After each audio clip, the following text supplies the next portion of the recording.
Assalamualaikum warahmatullahi wabarakatuh.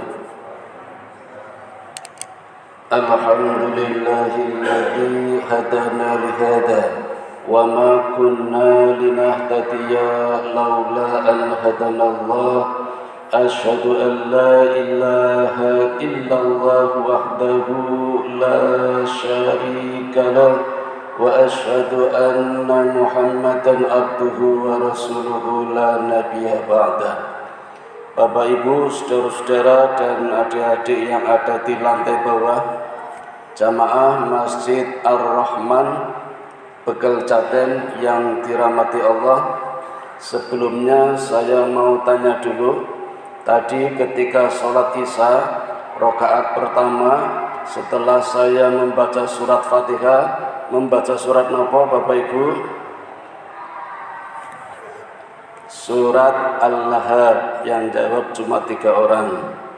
Saya sering menguji anak-anak saya, terutama murid-murid saya, ketika habis sholat Jumat, saya tanya, saya beri tugas, imamnya tadi rakaat pertama baca surat apa? Kalau bisa jawab berarti sholatnya khusyuk. Kalau tidak bisa jawab, tidak tahu, berarti tidak khusyuk. Jadi ukurannya mudah sekali. Tadi betul surat Al-Lahab. Simbah saya dulu bilangnya surat Tabat, karena dimulai dari Tabat yada abi lahabi wa tab. Wis rapopo. Yang benar sebenarnya surat Al-Lahab. Surat ini menggambarkan usaha kerja kerasnya Abu Lahab gagal total. Abu Lahab niku paman Nabi, Bapak Ibu, sing paling barep ning sing paling sombong, gaya, kemaki, sifat dengkinya luar biasa. Saking dengkinya dengan Nabi, berbagai cara dilakukan, tapi usahanya sia-sia. Dalam surat ini Allah gambarkan tangannya terbakar, itu secara fisik. Secara konotasi artinya usahanya semuanya sia-sia dan matinya tragis. Matinya Abu Lahab didahului oleh matinya adiknya yang pamannya juga, namanya Abu Jahal. Ya, jadi beda nih Abu Lahab dengan Abu Jahal, itu kakak beradik, kedua-duanya paman Nabi, keduanya pula matinya tragis. Kisah singkatnya Bapak Ibu, ini kalau lengkap saya butuh waktu 1 jam menceritakan perang Badar. Tetapi singkat saja saya cuplik nih. Salah satu kisah Abu Jahal di tengah-tengah berkecamuknya perang Badar, ketika sahabat Nabi bernama Abdurrahman sudah masuk Islam. Dulu ketika masih kafir namanya Abdul Wud. Wud itu berhala, jadi hamba berhala. Abdillah, hambanya berhala. Setelah masuk Islam diganti nama oleh Nabi menjadi Abdurrahman. Dalam sejarah Nabi 22 kali mengganti nama orang. Jadi orang-orang yang masuk Islam sama Nabi namanya diganti. Sama dengan saya Bapak Ibu, nama saya Fathuddin Aziz. Dulu di pondok pesantren nama saya diganti oleh ustadz saya, oleh guru saya Abdullah bin Azam. Nama saya menjadi Abdul Latif, hamba yang halus, lembut. Kenapa demikian? Karena dulu saya orangnya kasar, vokal.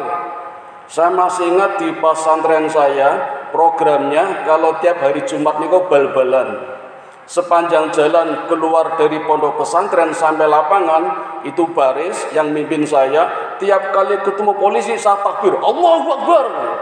Dulu saya itu benci sekali dengan polisi. Dulu waktu saya di pondok pesantren, sehingga pimpinan saya mengganti nama saya menjadi Abdul Latif. Sekarang kembali lagi ke Fathuddin Aziz. Abdurrahman juga begitu.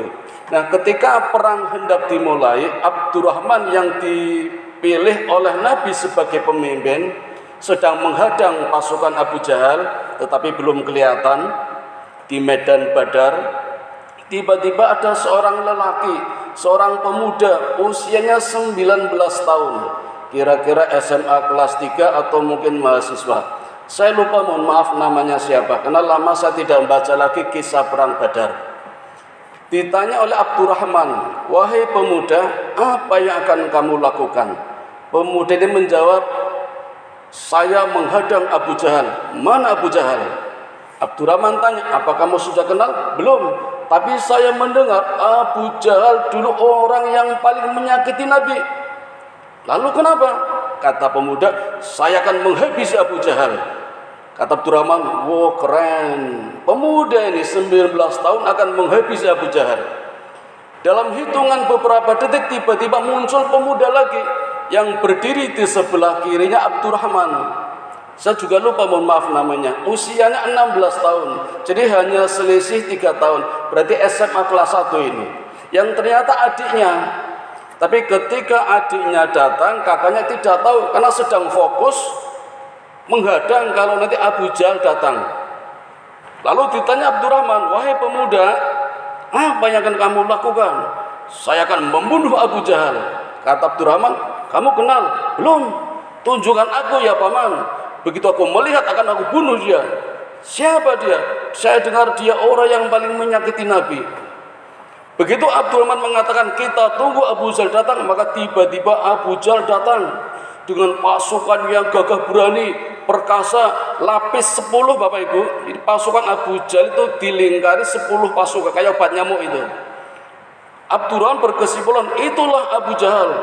Semuanya berpakaian besi, tertutup besi, topinya besi, baju hanya mata saja kecil yang kelihatan. Begitu Abdurrahman mengatakan itu Abu Jahal, dua kakak beradik ini pemuda 19 tahun 16 tahun melesat.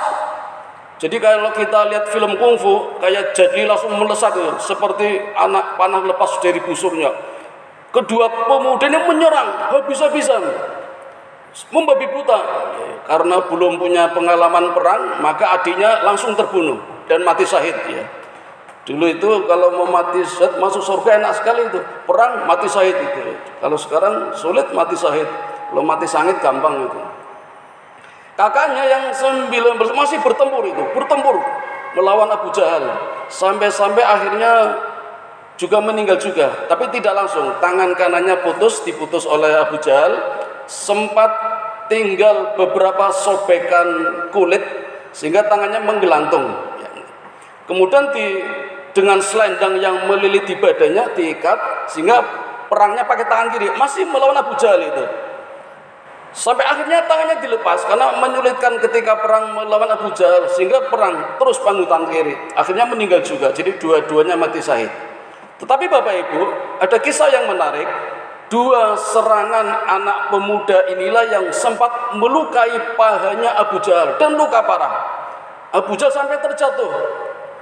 Dan dua pemuda ini yang menggetarkan lawan. Sampai-sampai lawan pasukannya Abu Jahal berpikir, dua pemuda saja gesiknya luar biasa. Ini kalau diturunkan pasti kalah ini. Maka hadirin, terjadilah satu peristiwa, pasukan Abu Jahal semuanya pergi. Apalagi sudah tercatat menewaskan 70 pimpinan kafir Quraisy. Ini yang membuat pasukan Quraisy di perang Badar gerugi, sudah lari semua. Sebagian umat Islam pasukan Nabi mengejar, sehingga Abu Jahal yang sudah terjatuh tertinggal, nggak ada yang ngurusi, nggak ada yang tahu. Dalam sejarah diceritakan Abu Jahal merangkak mencari tempat persembunyian sampailah di bukit berbatu, sehingga nggak ada yang tahu itu. Nah, ketika semua sibuk mengejar musuh yang lari, Abdurrahman ini mengumpulkan barang ghanimah, kemudian dengan Abdul Mu'in. Nah, Abdul Mu'in inilah yang ternyata menemukan persembunyian Abu Jahal yang sedang terluka parah. Lalu dengan mengurus pedang mengatakan, ya Abu Jahal, sekarang kamu mau apa?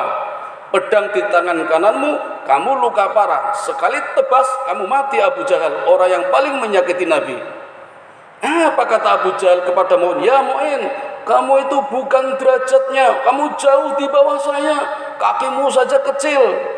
Jadi Bapak Ibu, Abdul Mu'in ini orangnya kecil, kakinya juga kecil. Dulu pernah naik pohon, ketika kainnya tersingkap, kelihatan betisnya kecil. Lalu semua sahabat Nabi tertawa, kayak ngeceng guyu nih kalau. Sama Nabi, wahai para sahabat, jangan kau kira Abdul Mu'in ini lebih berharga, lebih terhormat daripada kalian. Lalu Nabi memanggil satu sahabat yang gemuk, yang kuat, diminta berjabat tangan dengan Abdul Mu'in di hadapan Nabi. Begitu jabat tangan, tangannya diremet, jerit-jerit ini sahabat Nabi yang gemuk. Kata Nabi berbisik kepada Abdul Mu'in, "Hai Mu'in, jangan sombong, itu kekuatanku yang aku salurkan ini." Jadi Nabi membantu Abdul Mu'in sebenarnya agar mereka para sahabat hormat kepada Abdul Mu'in. Nah sekarang Abdul Mu'in berhadapan dengan Abu Jahal. Sehingga disinilah kisahnya Bapak Ibu. Di pasukan Nabi gembar Abdul Mu'in yang kakinya kecil saja mampu membunuh Abu Jahal yang sudah sakaratul maut, ya, kafir Quraisy, dan akhirnya meninggalnya juga membusuk di bebatuan itu. Dalam kisah lain yang berjasa juga pemuda dua ini yang menghabiskan Abu Jahal.